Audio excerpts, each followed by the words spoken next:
Hello friends, आप सभी का स्वागत है आपके अपने यूट्यूब चैनल। आप देख रहे हैं quality learn point.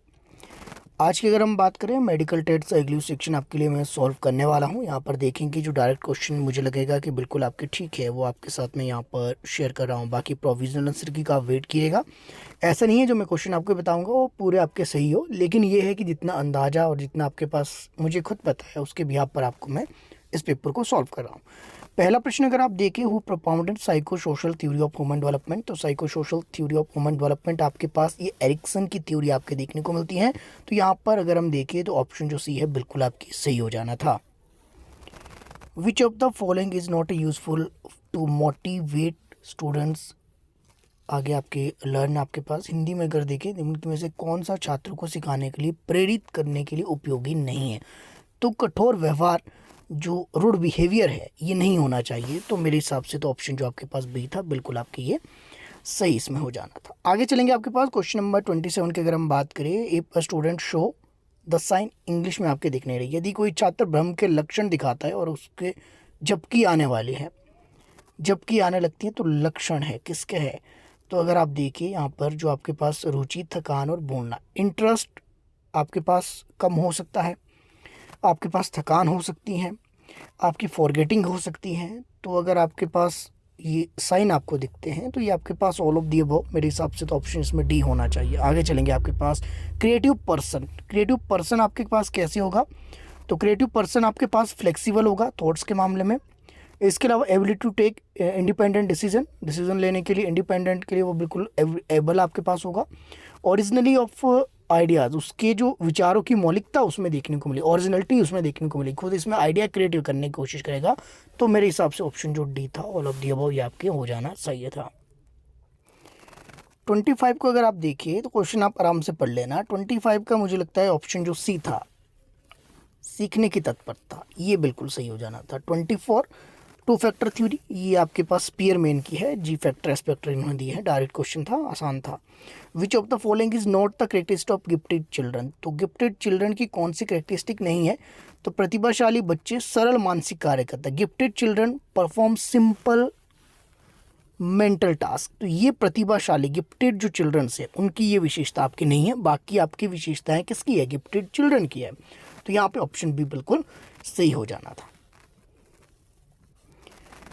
Which of the following statement is not true about Eid. Eid के बारे में आपके पास इसमें क्या सत्य नहीं है। ये ईद ईगो सुपर ईगो जो सिगमंड फ्राइड की थ्योरी थी उससे क्वेश्चन था। बाकी साइकोलॉजी सेक्शन अगर आप प्लेलिस्ट में जाकर देखिए तो साइकोलॉजी की मैंने सारी थ्योरीज वगैरह आपकी करवाई है, तो वहाँ से आपके ये क्वेश्चन आपके कवर हो जाने चाहिए थे। अगर आपने देखी होगी तो डेफिनेटली आपको पता होगा।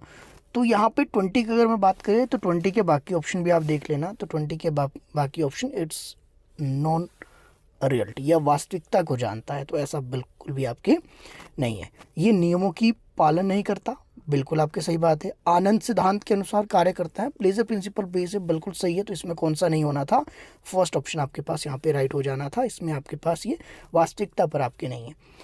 19 की अगर मैं बात करूँ, 19 का आपके पास ये ग्रुप परफॉर्मेंस टेस्ट आपके पास देखने को मिलता है इंटेलिजेंस का, तो ऑप्शन डी बिल्कुल हो जाएगा। उसके बाद अगर आप देखिए 18 का, तो 18 में आपके पास ऑप्शन क्वेश्चन आप देख लेना, ये आपके पास जनरल साइकोलॉजी से संबंधित आपके पास देखने को मिलता है।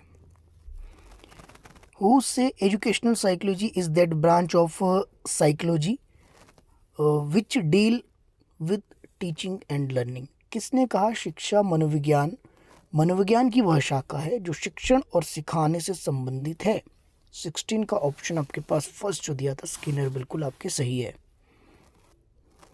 ये वाले डायरेक्ट क्वेश्चन आपके पास थे, मैंने करवाया आपके मॉक टेस्ट वगैरह में सारे में। एम ए अपॉन सी है, एम ए यानी मेंटली, ये मतलब क्रॉनिकल एज। तो क्रॉनिकल एज अगर आप देखें तो ऑप्शन बी में आपके आ जाता है। तो आसान सा प्रश्न था, बिल्कुल बेसिक था, मेडिकल के लिए तो बिल्कुल ही बेसिक क्वेश्चन आपके पास। 14 की अगर हम बात करें, 14 के आपने ऑप्शन देख लेना। 14 का जो है मेरे हिसाब से जो होना चाहिए ऑप्शन बी, उसमें प्रेरणा की कमी होती है। अधिगम क्षमता वाले जो बच्चों में जो है कौन सी विशेषता आपके देखने को मिलती है, अधिगम अक्षमता वाले लर्निंग डिसेबल चिल्ड्रन में आपके पास द लेक मोटिवेशन आपके देखने को मिलता है। ऑप्शन बी सही है। 13 में आपके पास ऑप्शन आप देख लेना। 13 की अगर मैं बात करूँ तो 13 का जो सी है learning in one situation does not influence the learning in another situation. तो जीरो ट्रांसफर ऑफ लर्निंग में यही होता है, ना तो वो हेल्प करेगा ना ही कोई बाधा आपके उत्पन्न करेगा। तो ऑप्शन सी बिल्कुल सही है। A teacher can use which of the following teaching methods to improve imagination of students. तो किस विधि का ये प्रयोग करेगा? तो मेरे ख्याल से इमेजिनेशन को आपके अगर हम बढ़ाना चाहते हैं स्टूडेंट के अंदर, तो स्टोरी टेलिंग मेथड मेरे हिसाब से बहुत बढ़िया हो सकता है। तो उसके हिसाब से मैं इसको ऑप्शन बी की ओर इसको कंसिडर आपको करूँगा। इसमें 11 देख लेंगे, question number 11, which of the following statement is true about the motivation. अब यहाँ पे मोटिवेशन की अगर मैं बात करूँ तो मुझे लगता है कि यहाँ पे अभिप्रेरणा किसी आवश्यकता से उत्पन्न होती है। तो मेरे हिसाब से तो ये सी होना चाहिए, बाकी इसमें मैं श्योर नहीं हूँ। तो प्रोविजनल आंसर की का वेट करें। मैंने पहले ही कहा है कि इसमें साइकोलॉजी ऐसे आंसर आपके होते हैं कि कोई भी ऑप्शन आपके गलत आप कर ही नहीं सकते, एग्जामिनर पर डिपेंड करता है वो क्या सोच रहा है। Question number 10, type of thinking which is free from personal beliefs and prejudice. तो मेरे हिसाब से ऑप्शन जो 10 है, 10 का बी होना चाहिए। ये क्रिटिकल थिंकिंग हो सकता है, तो ऑप्शन बी इसको लेकर चले। The verbal test of intelligence required the use of. Verbal test है तो लैंग्वेज को प्रेफरेंस देनी चाहिए, ऑप्शन जो बी है बिल्कुल सही हो जाएगा। आगे 8 की अगर हम बात करें तो 8 का आपके पास जो है IQ अगर 140 से अधिक है तो आप गिफ्टेड, आपके पास प्रतिभाशाली आप कहलाए जाएंगे, ऑप्शन ए सही। 7 पर अगर चले, 7 आपके पास जो है to measure one's potential ability is an activity of a special kind the teacher should use. किसको यूज़ करेगा? Aptitude test. तो ऑप्शन फर्स्ट बिल्कुल सही हो जाएगा। क्वेश्चन नंबर 6 जो आपके पास है इसको देख लेना। क्वेश्चन नंबर 6 में आप स्टेटमेंट वगैरह खुद देख लेना। इसका सी अगर आपने लगाया है तो बिल्कुल ठीक है। और क्वेश्चन नंबर 6 नहीं, 6 का आपके पास डाउटफुल है, 6 को आप छोड़ दीजिए, 6 को रहने देते हैं। क्वेश्चन नंबर 5 की हम बात कर रहे हैं, वो propounded theory of inside learning, ये कोहलर की है। तो ऑप्शन सी बिल्कुल आपके सही हो जाएगा। 4 की अगर मैं बात करूँ, क्वेश्चन नंबर 4 आपने यहाँ पे पढ़ लेना। क्वेश्चन नंबर 4 में आपके पास अगर आप किसी वस्तु, घटना या व्यक्ति पर केंद्रित है, यानी कि focus on some specific object, event and person, तो ये अटेंशन आपके पास आपका कहलाएगा, ऑप्शन सी राइट हो जाएगा।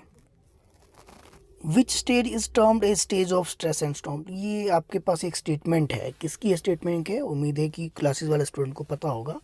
तो ये स्टेटमेंट आपकी जो दी गई थी ये किससे संबंधी थी? एडोलेसेंस से आपके संबंधी, किशोरावस्था से ये संबंधित है। तो ऑप्शन जो इसमें सी था बिल्कुल आपके ठीक था। जितने मुझे पता थे, जो कि लगभग आपके पास 100% सही है, वो मैंने आपको बता दिया है। कुछ एक क्वेश्चन ऐसे बहुत कन्फ्यूजन वाले थे, जैसे क्वेश्चन नंबर 1, 2, इसके बारे में मैंने बात नहीं की है। तो जो क्वेश्चन आपके पास मुझे पता था कि ये बिल्कुल सही है, उन्हीं के बारे में इस वीडियो में मैंने बात की है। बाकी जैसी प्रोविजनल आंसर की आती हैं आपको इस चैनल के माध्यम से प्रोवाइड करवा दी जाएगी। बाकी आप चाहे तो HPTET प्रिपरेशन के लिए मेरे साथ बने रह सकते हैं।